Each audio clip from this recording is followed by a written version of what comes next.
Hey everyone, welcome to Old Iron Garage and thank you for tuning in. So tonight, or should I say this morning, because it is now about 5:30-ish in the morning, I am picking up right where I left off on the Homelite XL12.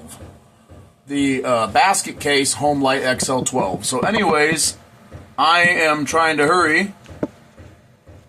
And so we're going to dive right in.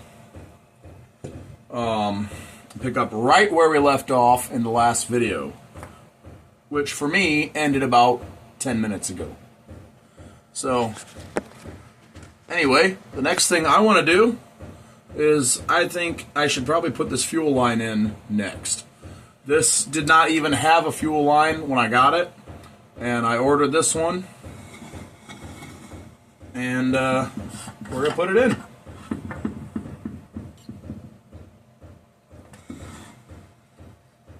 You know what?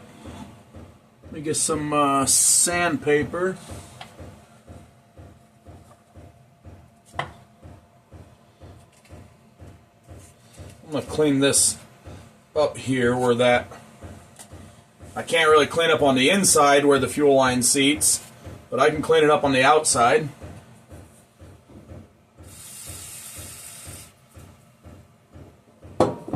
It's kind of got some corrosion going on, so I'm just going to sand it. I just want to make sure that it'll seal up real nice for me. I might even put some fuel-rated sealer on it. Same stuff that I put on the that I used to seal the cylinder to the bottom end. There, it looks like it's cleaning up nicely. Give it a wipe. That should do. So now, I'm going to feed this in. Bring it just over here.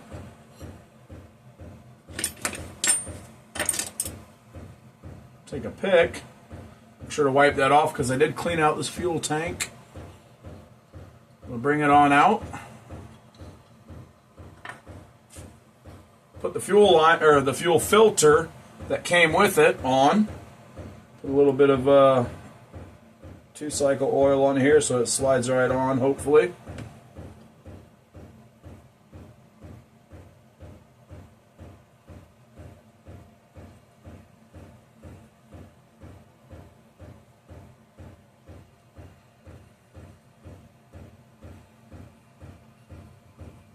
Come on now. Don't be stubborn.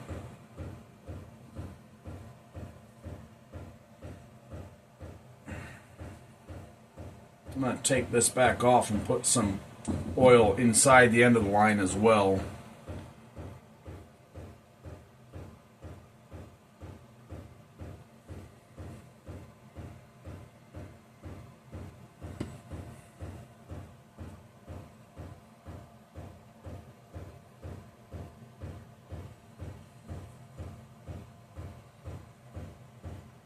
Come on now.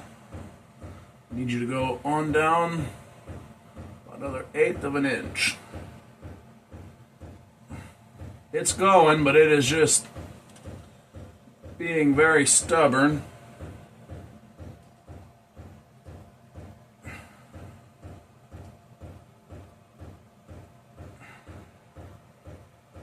There we have it.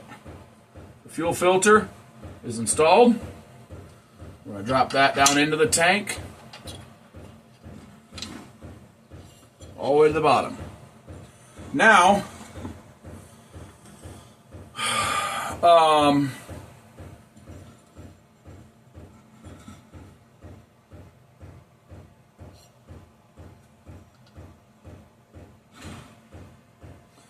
actually going to pull that back out so I can kind of pull on the line also. Push and pull. I should have showed you before I put this line in here and put the fuel filter on, but this is a proprietary fuel line, meaning it's meant specifically for the saw. It's not a regular fuel line.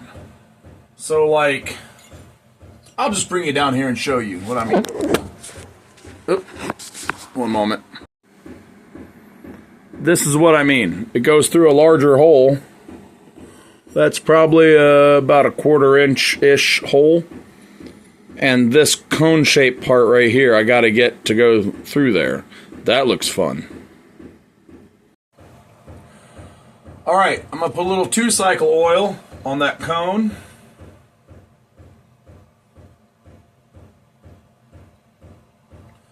I was thinking about putting a little fuel rated sealer on there, but I'm not gonna worry about it.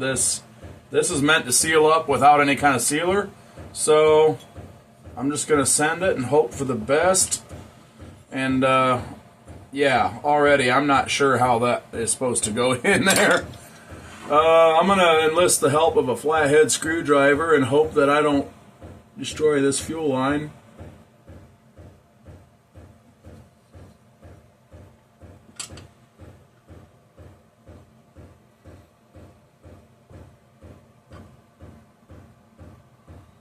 Come on now, in you go.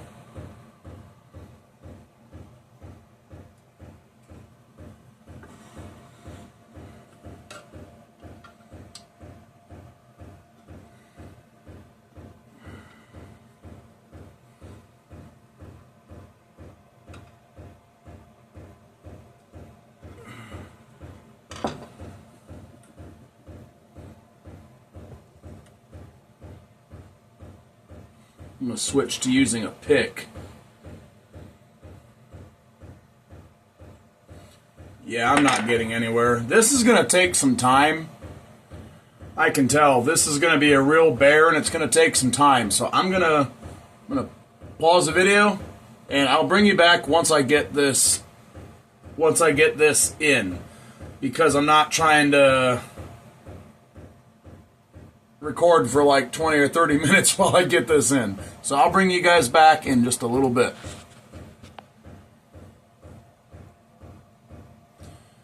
That was annoying, but I got it in. The tool I used was this pick right here. It's got about a 135, 145 degree angle. So, yeah, but it is in. It is all the way in. Filters down at the bottom. So, anyways, let's continue. So, when I tore this down and cleaned it, I inspected the reed valve. The reed valve looks good.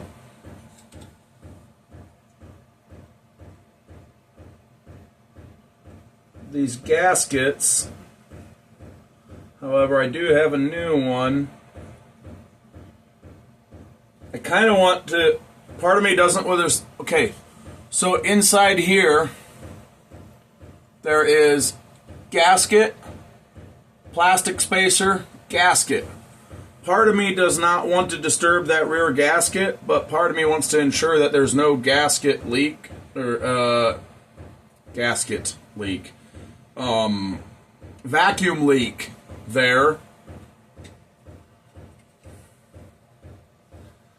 So what I'll probably end up doing is,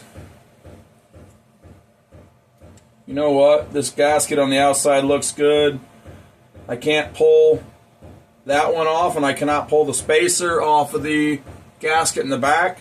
So I feel like both seals will be good. So all I'm going to do is probably nothing. I'm probably going to leave well enough alone and leave them both on.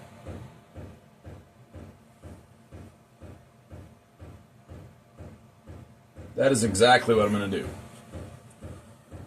I'm going to clean this up, though, with some brake cleaner.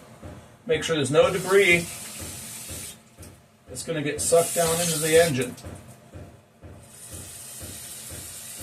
You know, I'm just going to give this whole part another bath because it is still a little bit grimy.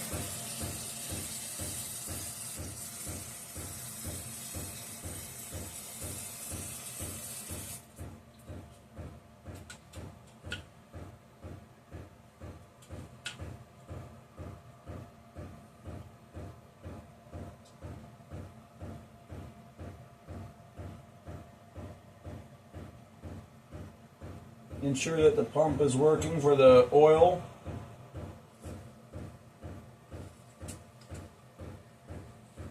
Yep, seems to be working.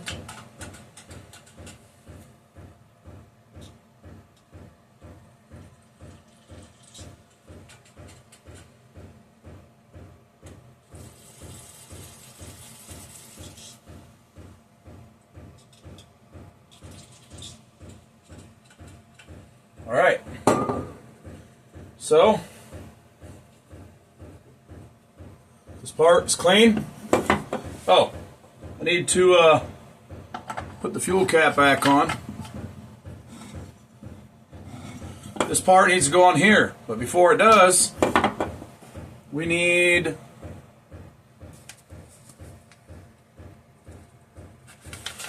that gasket that I cut.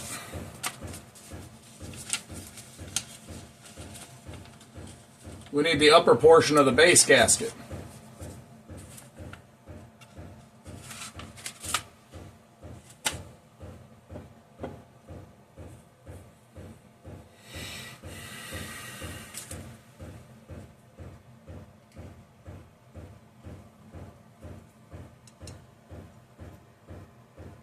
I'm going to be scraping off the excess form gasket sealant that squished out. The sealant that I used for the base gasket delete. Just scrape off the excess.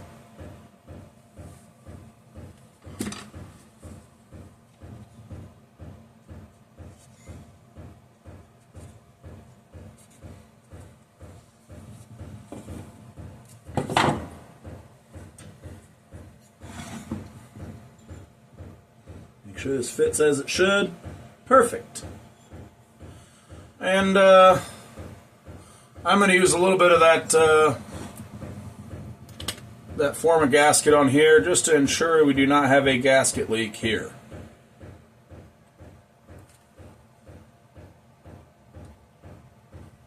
Not going to use a whole lot. A thin film will be enough.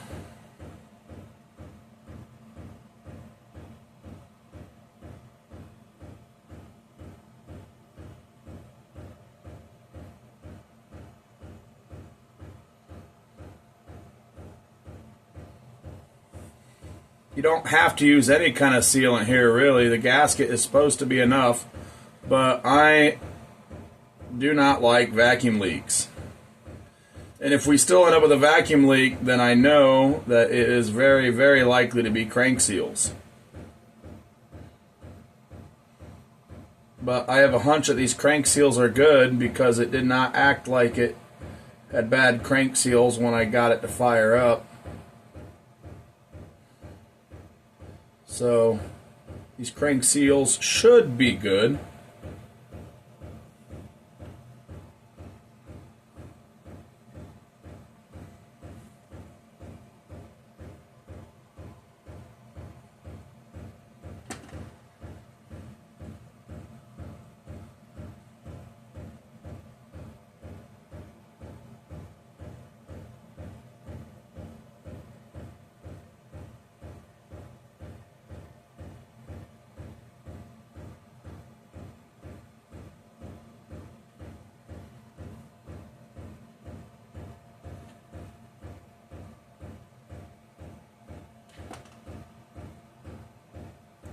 Remember, if you're using this stuff here, a little bit goes a long way. This is some good stuff.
Need to clean this hardware.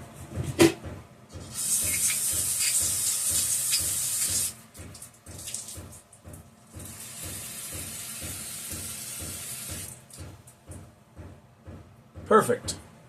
Just left it right in the magnet tray and hosed it all down. I just don't want any debris getting in somewhere it shouldn't.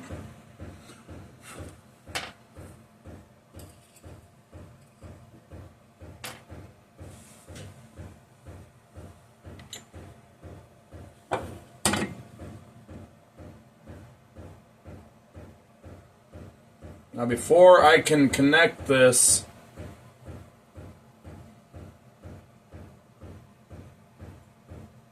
before I can just put this on here, I do have a line here I have to connect.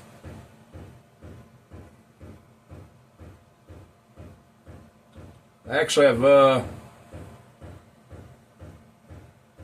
there's one that has to be connected before, the other I think can be connected after. And that, excuse me, that would be for the bar and chain oil.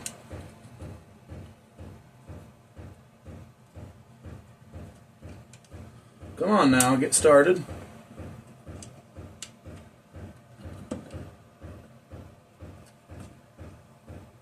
There.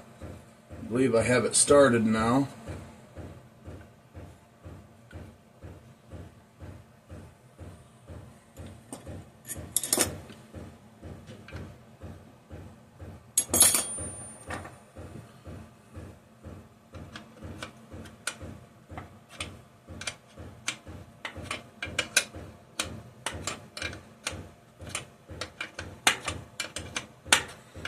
This is like putting together a puzzle, because remember, it's been approximately a year, or I think actually just a little over a year, since I have taken this apart.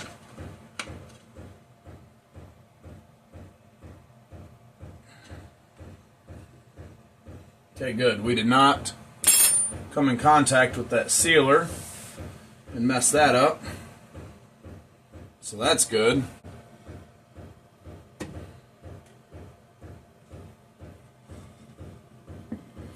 But now I have to get this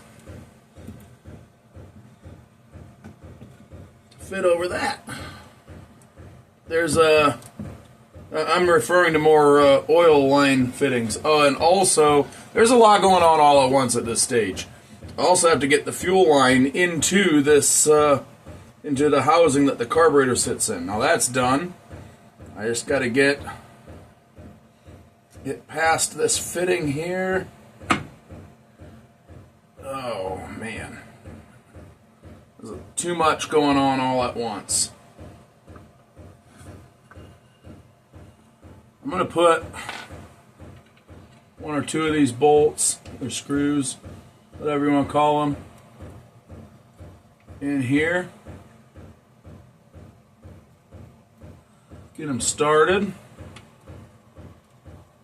to hopefully hold that gasket in place.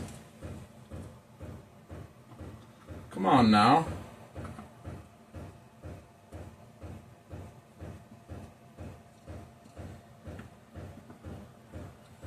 These are the right ones, right?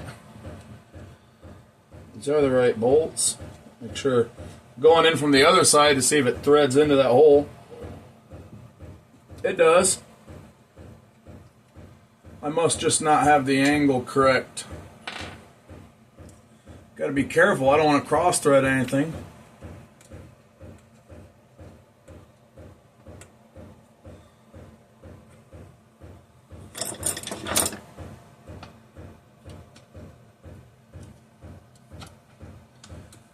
It was just being difficult. Once I put a screwdriver on it, it's going just fine now.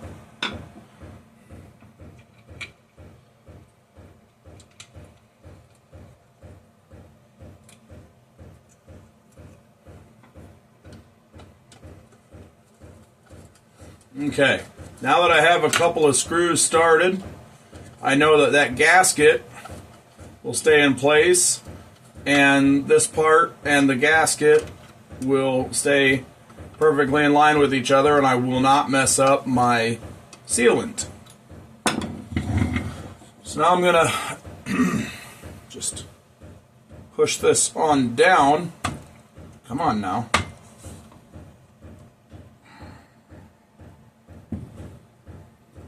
I may have to rotate this part. Okay, let me just show you what I'm doing here. This part here, well, this part that I'm putting on has to get past this part before it can go down. But in order for this part to get past this oil line fitting, it has to go, or in order for this to go down, well, this is interfering here as well. So there's two things that are interfering with each other, and neither is letting the other one pass. And so I'm going to rotate this fitting, if it will allow me. There we go. Then I'm going to have to rotate it back. Aha!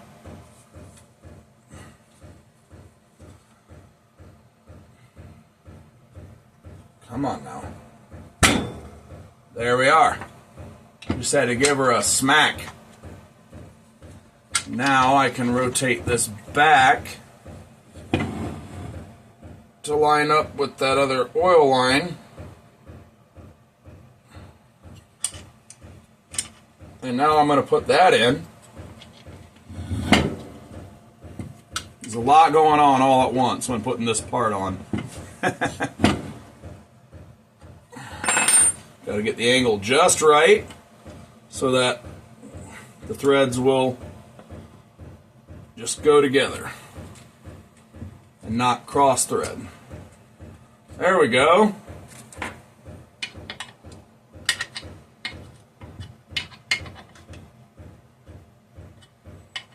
Got to get the angle right so everything jives.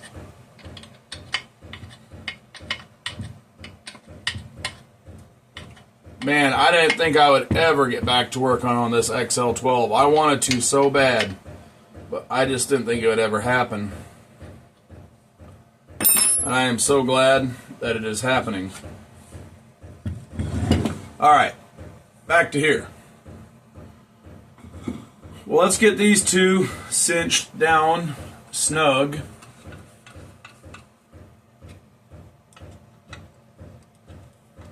To where they're just snug, you know.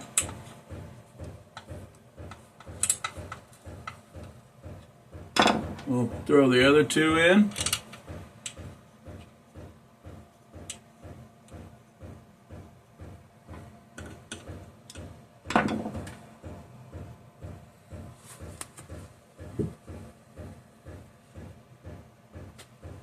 Forgot to clean that sealant off of this screwdriver. I went to use it and it's looks like it's covered in poo.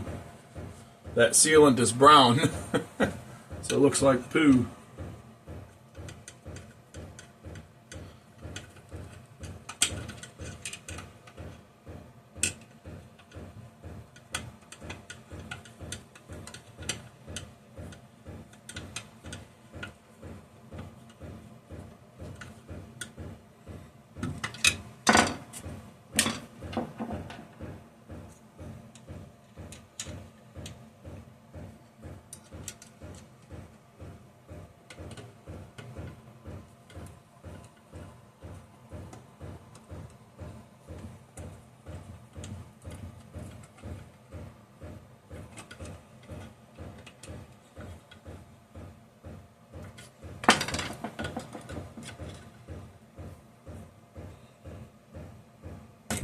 Oops, gotta be careful.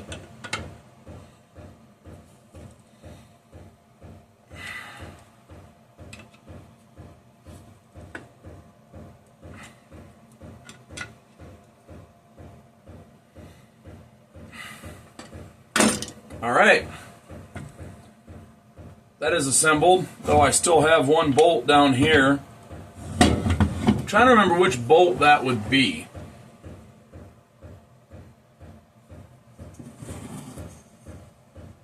It's not those.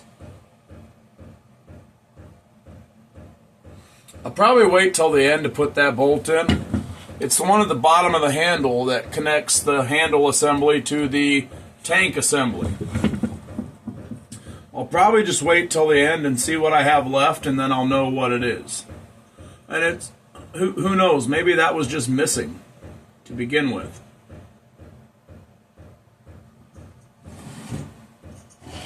Anyways,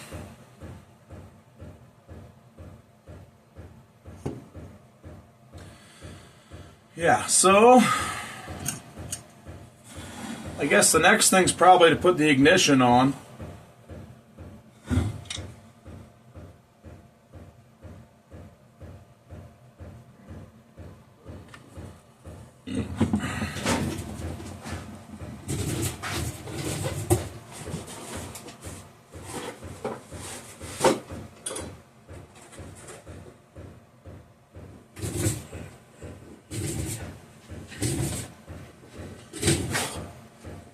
Set points to 15 thousandths, says right there. That's nice.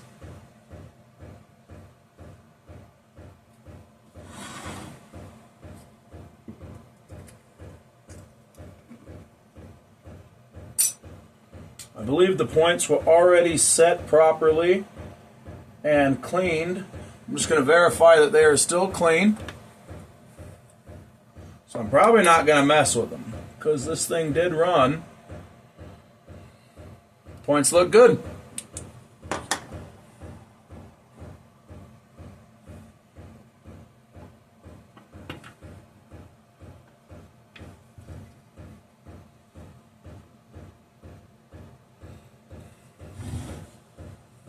And that would be these 3 screws right here.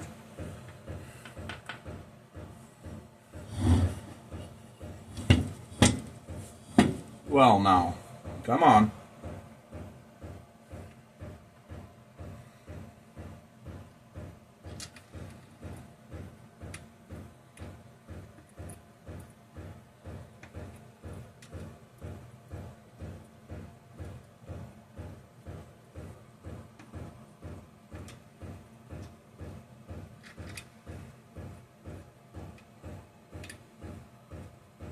Well, now get started in the hole, would you?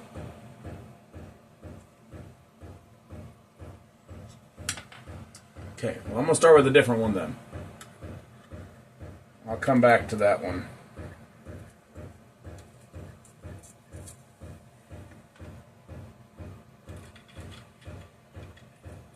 Here in a little bit, I'm going to have to pause this video and just get up and walk around, because my legs are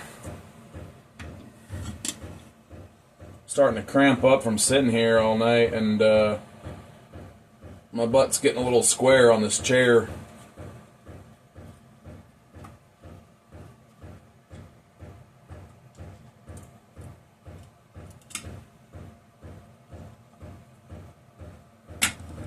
There.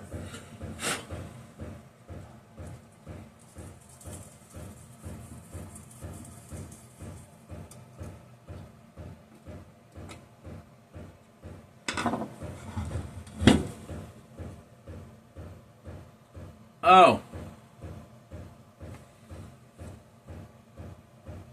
I know why this bolt's not going in.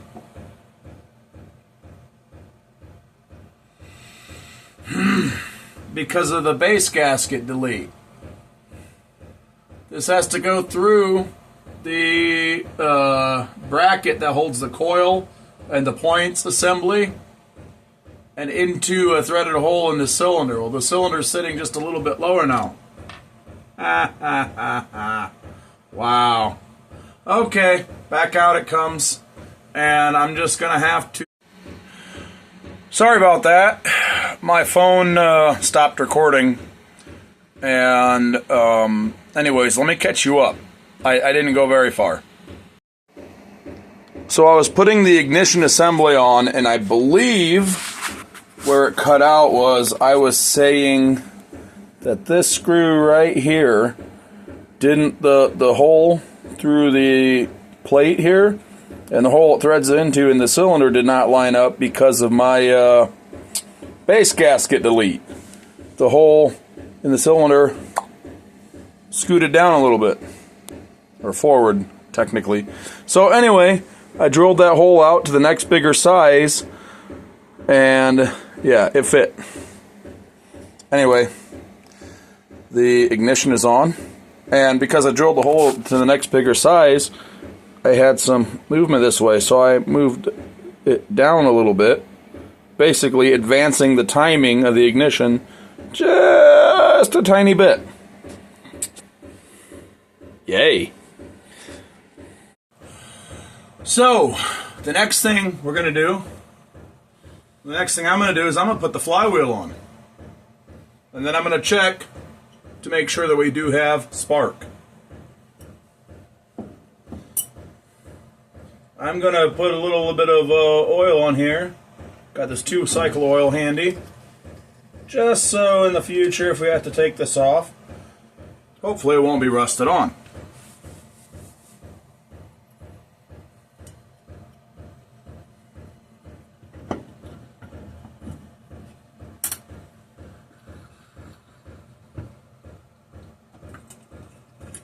That would be these two pieces of hardware right here. This nut and washer, lock washer. Clean them off a little. Throw it on.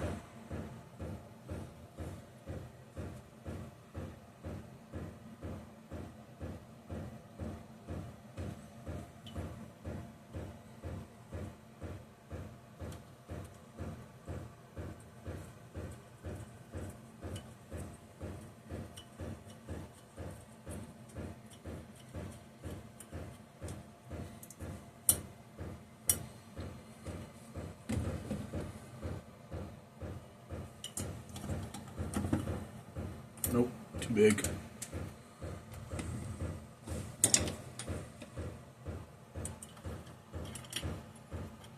Maybe it's not too big. Is that the right size? No.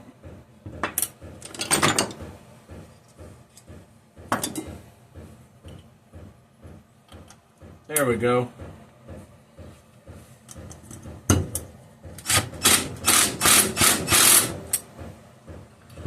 And she's on.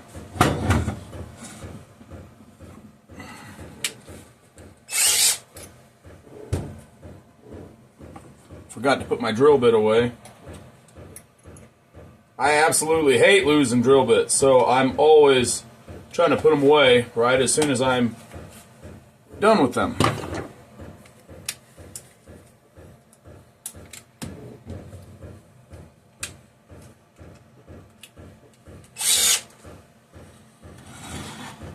So now, we're going to spin this thing over and make sure we have spark. And of course I dropped the spark plug. Hopefully I did not damage the insulator, the porcelain. Because if I did, I'm going to be looking for another spark plug. I got a whole coffee can of spark plugs, so looks alright. I don't see any chips or cracks or anything.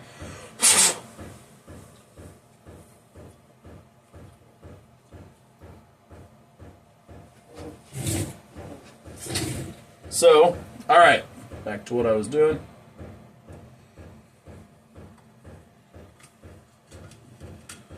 So basically, I'm going to spin this over with the drill. Look for spark. Make sure I'm spinning the right direction.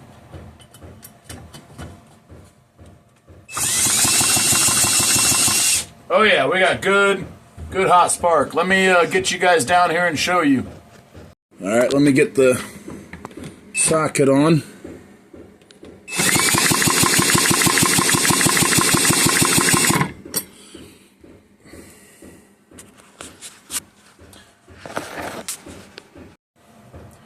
So I know in the video it looked like it was sparking periodically, like it was intermittent spark. I promise you it's sparking every time. It's just on video it doesn't always pick up every spark because, you know, the frame rate that the video records at, sometimes it doesn't catch every single spark. So Yeah. Anywho, I'm going to throw this spark plug back in the hole.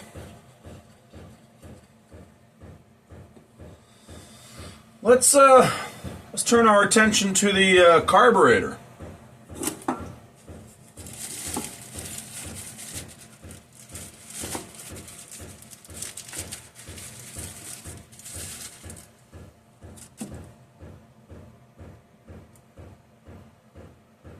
So, I don't know if this carburetor works.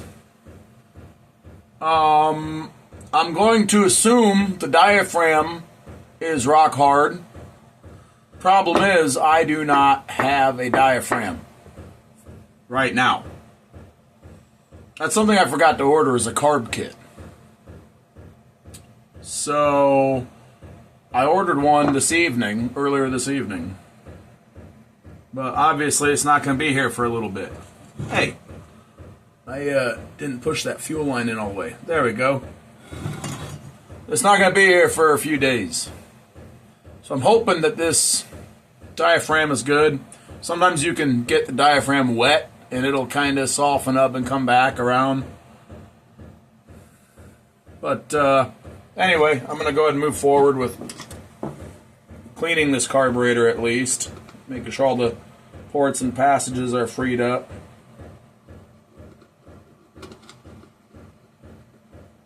There's some gasket material on here in this one corner, which tells me that I should probably put at least just a tiny little bit of sealer on here.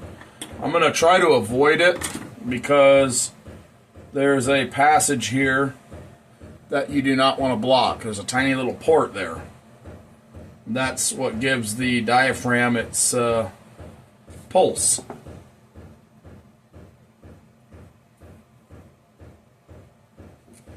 So, yeah, we're going to move on to carb cleaning.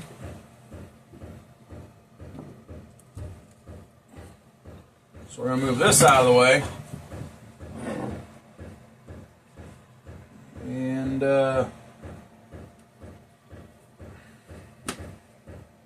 there, nice clean paper towel.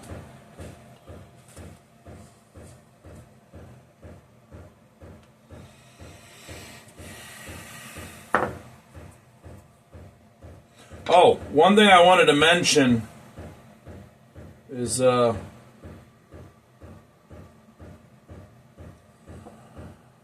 know that the Homelite XL12s could have a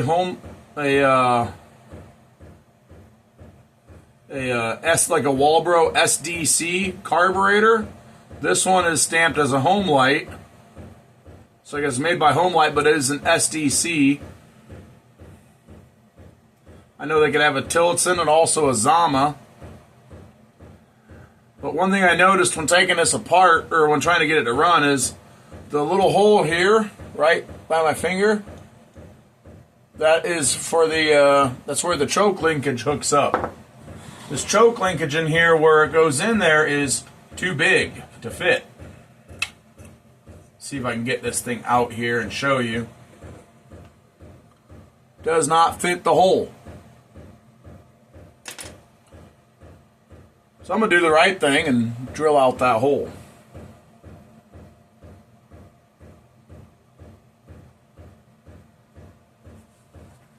That's the first thing I'm going to do.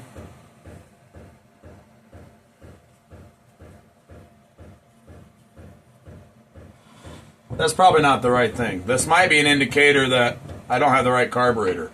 But it's what I got. It's what came with it. So that's what I'm going to use.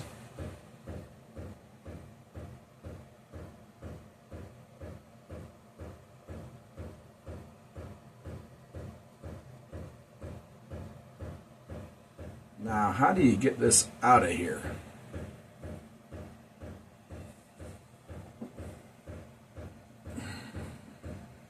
There we go. There's like a little check ball now. I better cover that hole so something don't go flying out.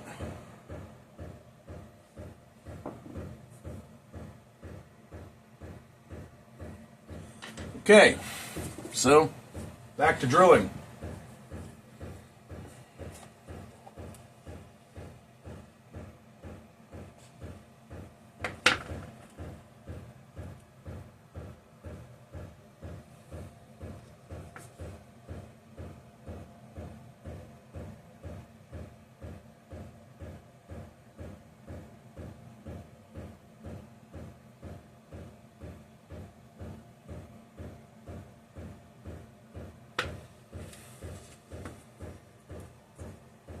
Okay, so that hole is about 3/32. So I'm going to go 7/64. So I'm just going to step up one at a time.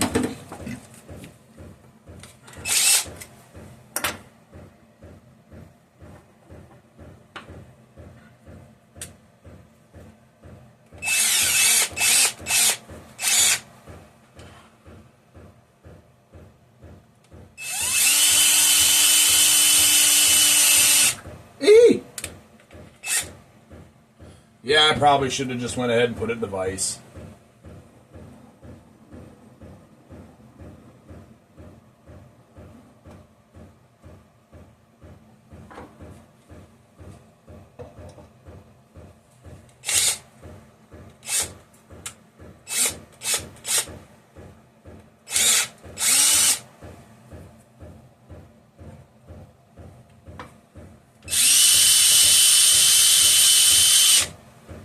Does it fit? Probably not. Okay, next size. You know what? To keep the video from being too long, I'll bring it back after I find the right size. Alright, it fits now. I had to take it up to 5/32, I believe. And it still didn't quite fit, but this is plastic, and I just pushed and worked it in until finally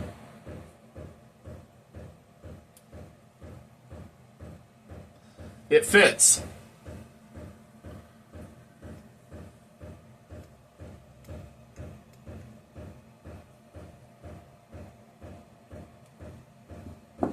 The only thing I'm missing is the tiniest little pin to go through the tiniest little hole to keep this from popping out. I will worry about that at a later date. I believe for now the snug fit will keep it in. So I'm going to put this back in.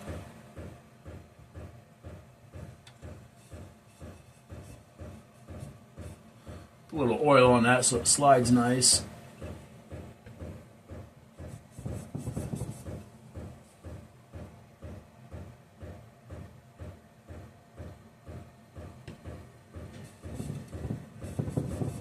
There we go. She's sliding nice now. All right, let's take this carburetor apart. These little 2-cycle carbs, I have a habit of taking the gaskets and the diaphragms and stuff out and laying them out in a way that would make sense so I know how they go back in, and then I forget how they go back in. I forget. Yeah, it's just... Ugh. So I'm going to try not to do that this time.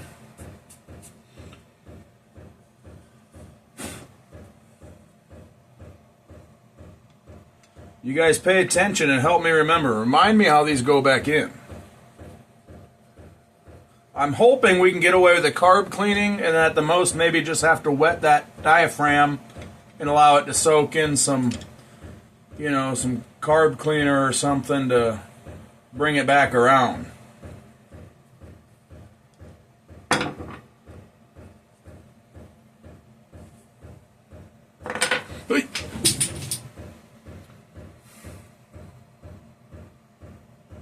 It's not what I wanted to do.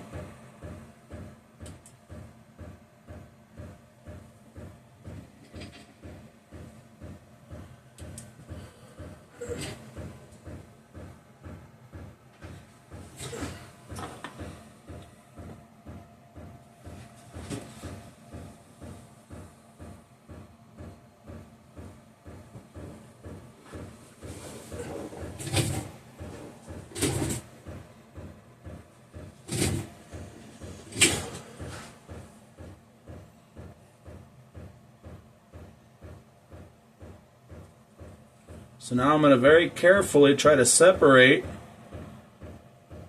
this gasket from this top plate. Just take my fingernail and run it under the edge all the way around. Get it to let go around the edge of this plate.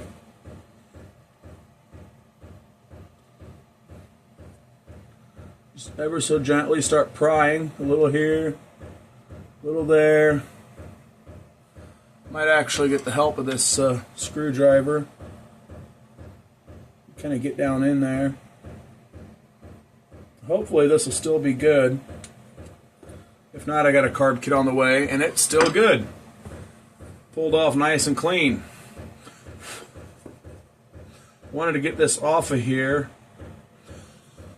There's a little bit of debris in there. I wanted to look through it, see if I see light through that little diaphragm. I do not. The diaphragm seems to be pliable enough that it should work. The little flaps are pliable. So I'm just going to spray this off.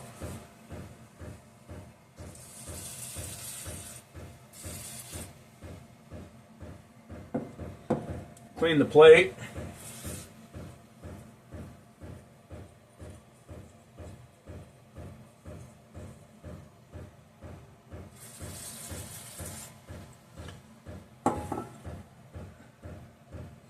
Put this back on the plate.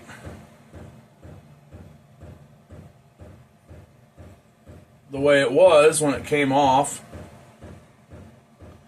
And set it to the side. Take off the cover on the other side.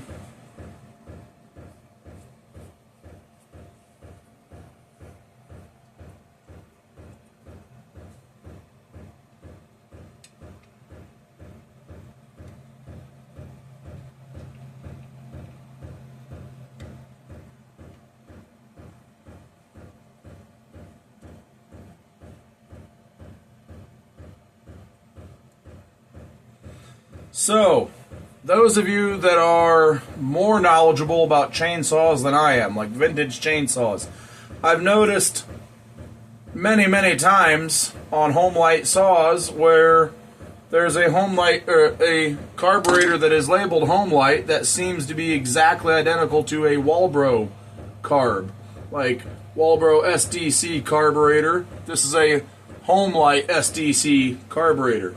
So, is this literally just a Walbro carb that's manufactured by Homelite? Drop that, if you know, drop a comment and let me know.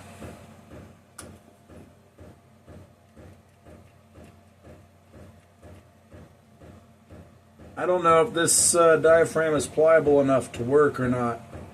I'm hoping I don't tear it trying to get it off, but it kind of has to come off.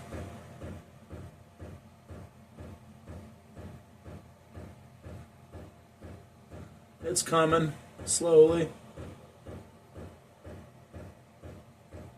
Just trying to be very gentle with it. The gasket that's under it is not coming with it, and that's fine. I'm just going to leave that well enough alone.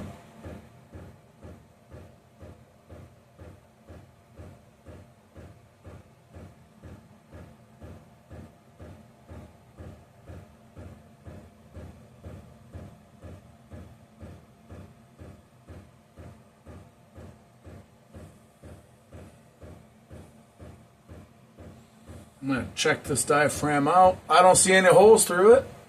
And it seems to be pliable enough.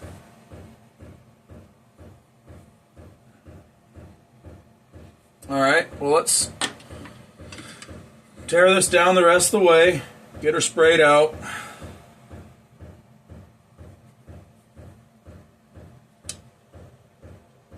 Gonna take the needle out now.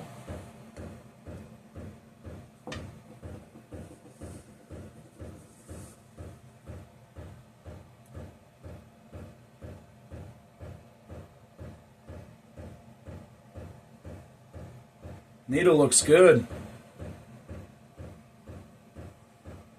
This carburetor is This carburetor is very clean. The diaphragms are still pliable enough. I think they're pliable enough anyways.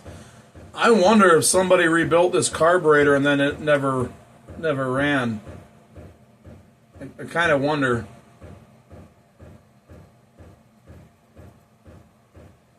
Alright, so now I got to take the high and low jet adjustment screws out. I want to put them back where they were. So I'm going to run them in all the way, count how many turns they go in, and then I know how far to turn them back out to get them to where they were.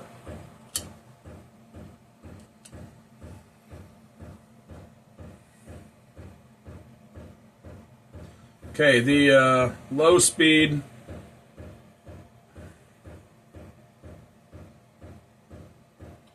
adjustment screw, 1/2 turn, 1 1/2 turn. No, 1 1/4 turn. Sorry, 1 1/4 turn. Don't let me forget that. For the low speed adjustment screw.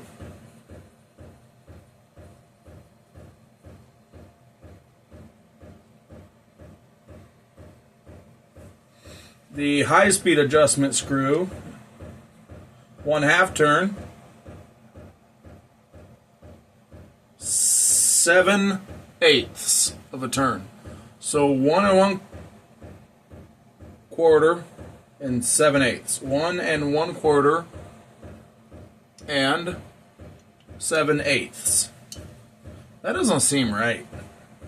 It just seems different. I mean, there's always the chance that these are not set right the way they were. But, you know, whatever. We'll find out. Oh!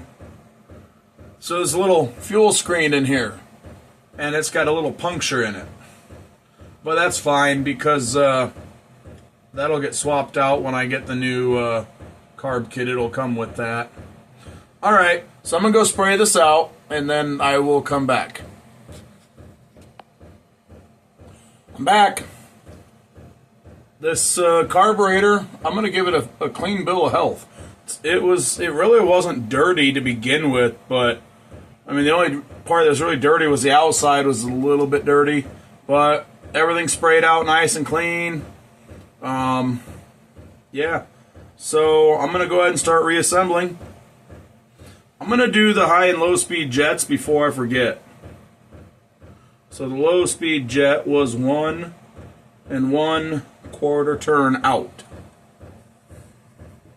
Wipe my screwdriver clean, so I'm working with a clean screwdriver so I don't get any dirt inside the carburetor. So let's thread her in and go 1 1/4 turn out.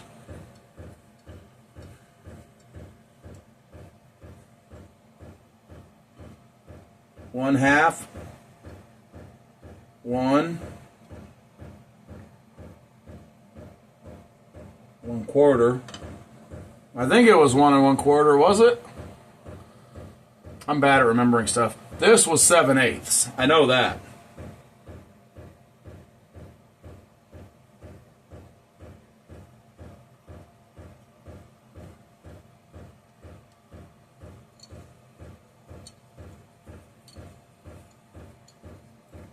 So thread it in all the way.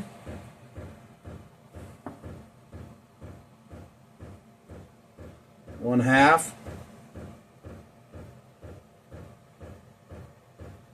7/8. All right, let's get the needle in.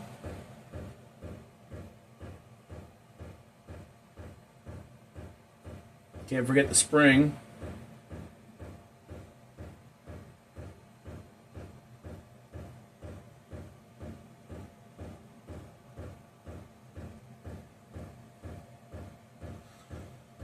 I can't remember if I mentioned it or not, but when I put that choke plate back in and then the screw that holds it to the choke shaft, I did put a little bit of a thread locker on there, because the last thing you want is for that to back out and get sucked into the engine.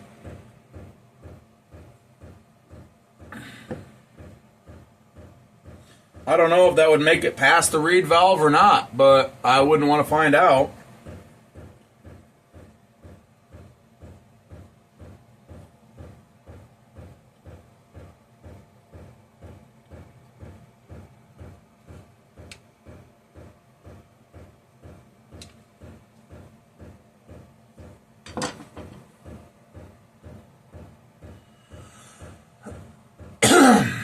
Okay. I did wet this diaphragm just to kind of give it a fighting chance. Got to hook this in underneath the, there we go. There's like a thing that you got to hook it into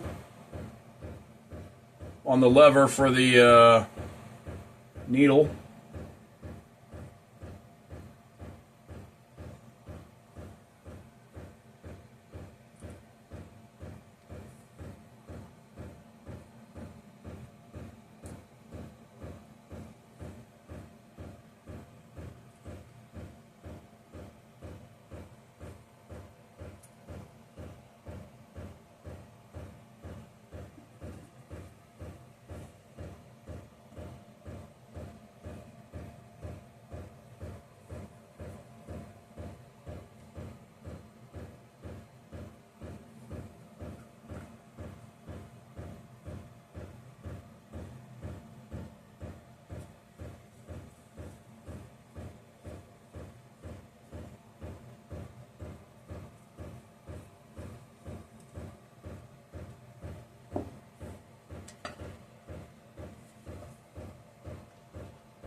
Torque these to spec with my torque screwdriver.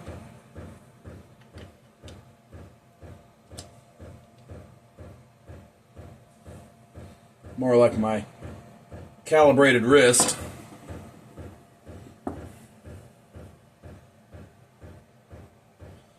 Throw these back on. Let's go this way, I believe. Yes. Can only go one way. If you look at the edges of it, on both sides is like a part of a circle, and those have to line up with the same shape on the carburetor. So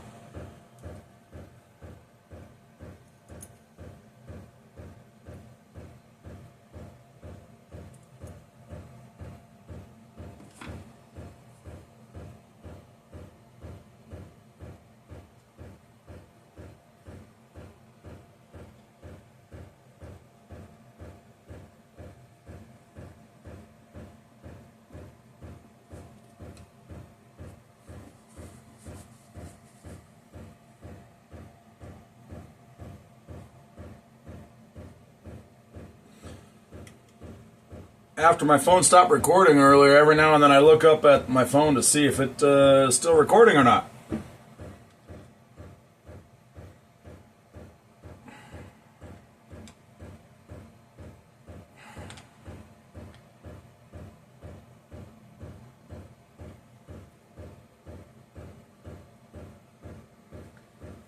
We're getting fairly close to being able to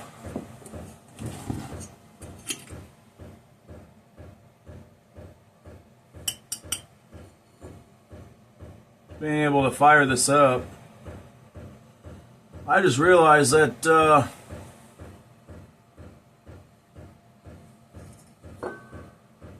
I have some parts here that didn't go in where they needed to go in. Oh boy.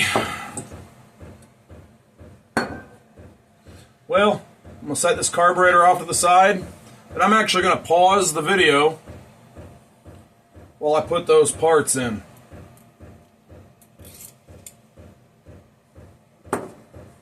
Because, I mean, I'm just going to be undoing what I did already.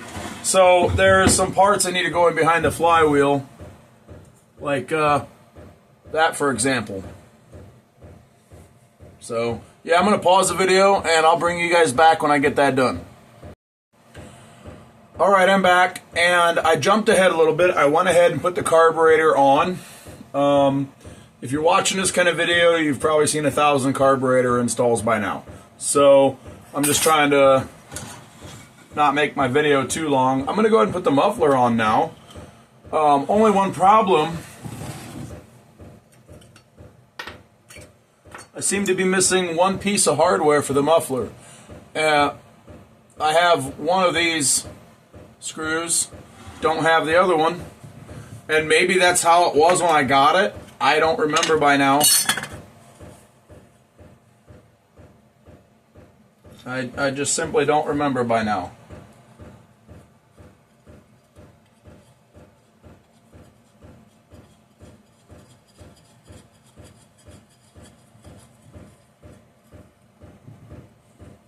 But I will source another one.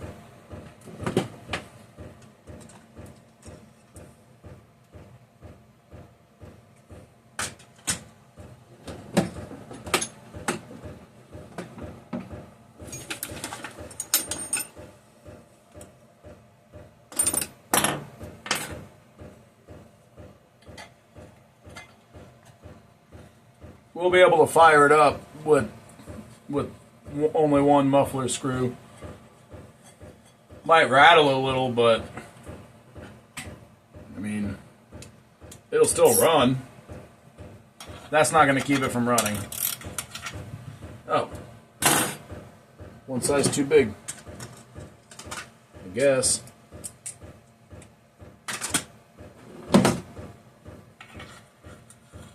No. What the?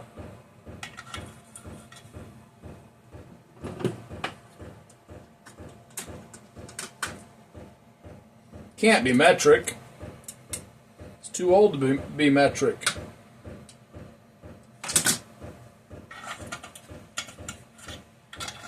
What the? I don't know.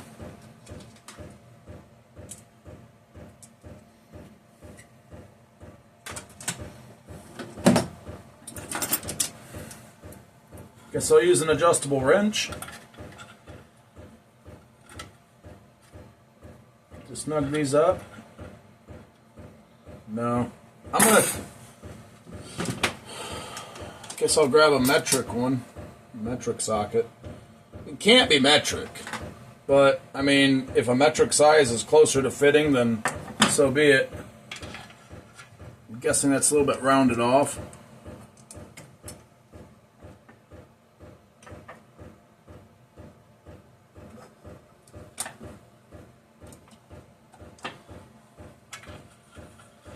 Nope, that ain't gonna work either. Bigger than an 8, smaller than a 9. I guess I just don't understand.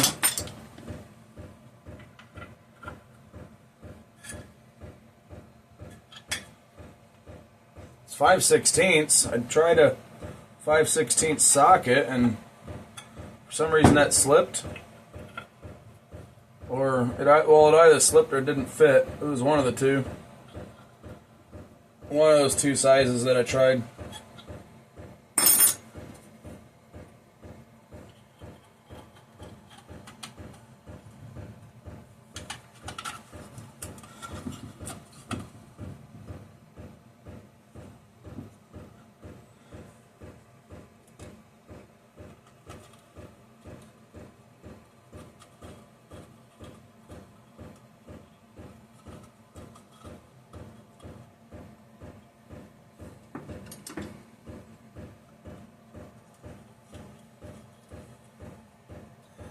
I did check my Super XLs to see if one of the mufflers had this same kind of hardware, and they don't.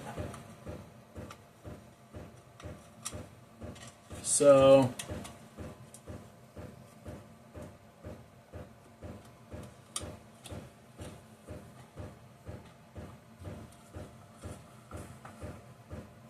what the? Help me understand what is going on here. Am I going to have to like run a tap through these to get this to thread in?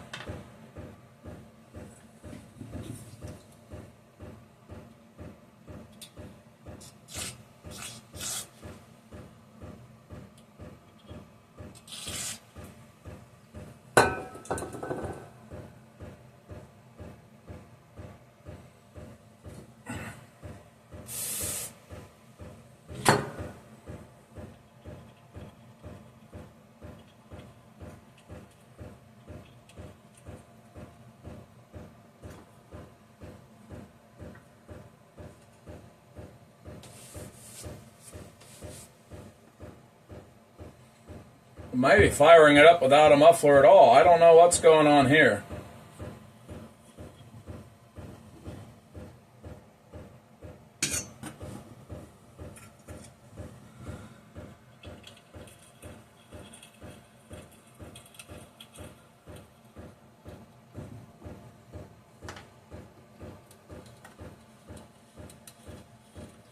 Maybe I was wrong. That's a muffler screw if I've ever seen one due to the carbon buildup, but it's must have been to a different saw. I guess I do have the hardware for this.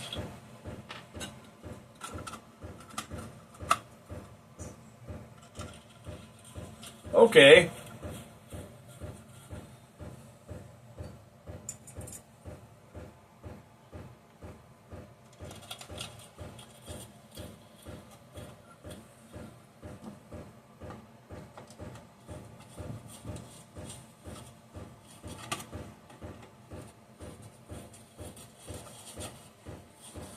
Well, at least I have the hardware. That's the important thing.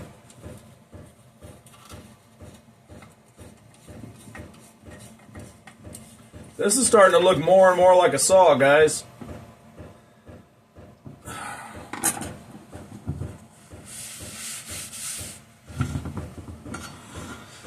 All right.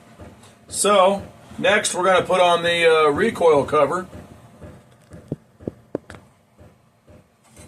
So here's the original XL12, but it's missing the recoil. It did have the kill switch though, but I borrowed that to put into this spare Super XL recoil cover, which is essentially the same. It'll bolt right on.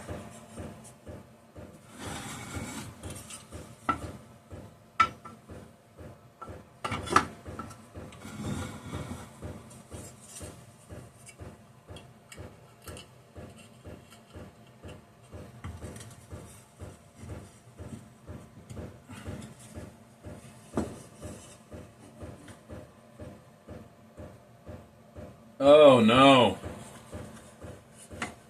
Guys, I made an oops. This plug wire was supposed to be put through a while ago. Alright, well, we'll fix that.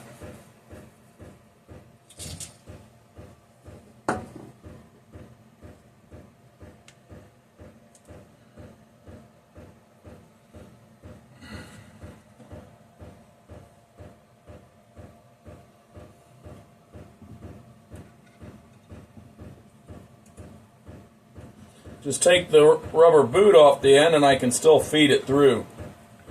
Oh, man, that would have been bad if I would not have been able to get it through at all. Wow.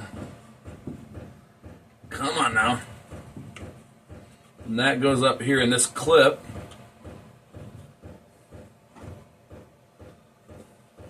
And this boot goes right back on.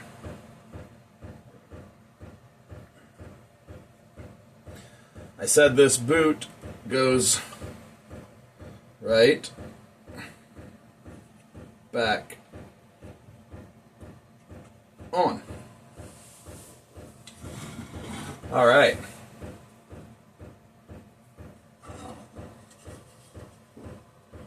Now for the kill wire again. And the cover.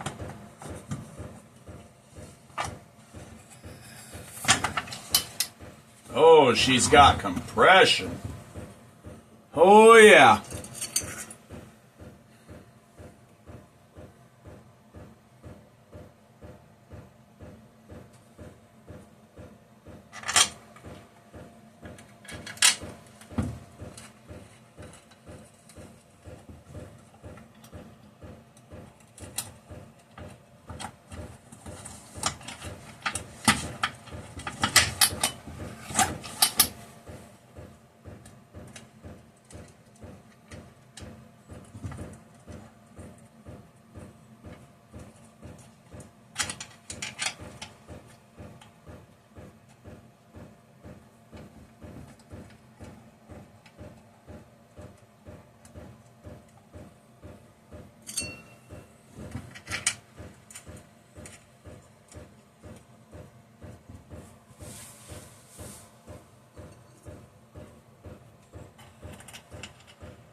Man, my legs are cramping up something fierce.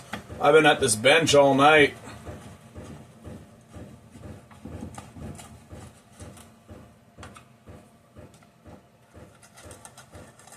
Literally, the sun is coming up right now. The sun is rising right now. It's not above the horizon yet, but like you can see daylight peeking outside. I was just out there about 10 minutes ago. I might actually take a little break, go in and make myself a cup of coffee.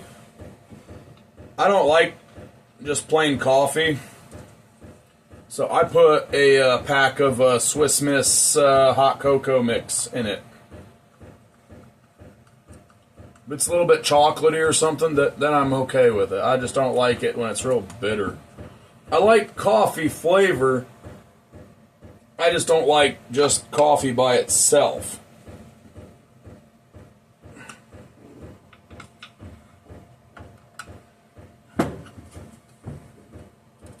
Guys, this is starting to look like a saw, and it has not looked like a saw in more than a year. Oh, crap. Made another oops. Well, I mean, I've pulled an all-nighter now. I've been up for almost 24 hours, so I'm pretty tired. So you're going to have to grant me a little bit of grace. You'll see what the oops was here in just a moment. It would run without it, but I don't want to. I don't want to run it without. I want to put the part in now.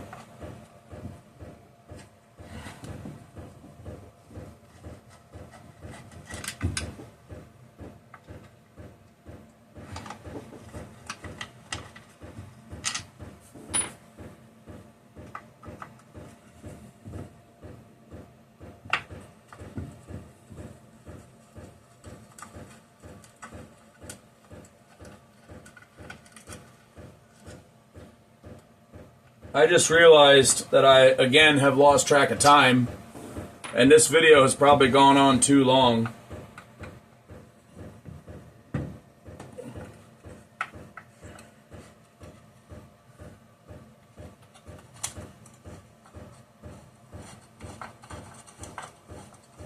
So I'm actually going to cut the video here.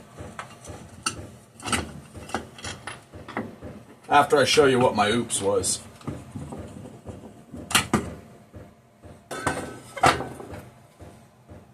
I just forgot to put in this screen. But anyway, this video has gone on too long, and yeah, I'm gonna cut the video here. So anyways, I hope you enjoyed this video. If you did, give me a thumbs up, and drop a comment. Let me know your thoughts, and if you have not already subscribed to my channel, please do if you like the kind of content that you see here, and I will see you in the next one. Later.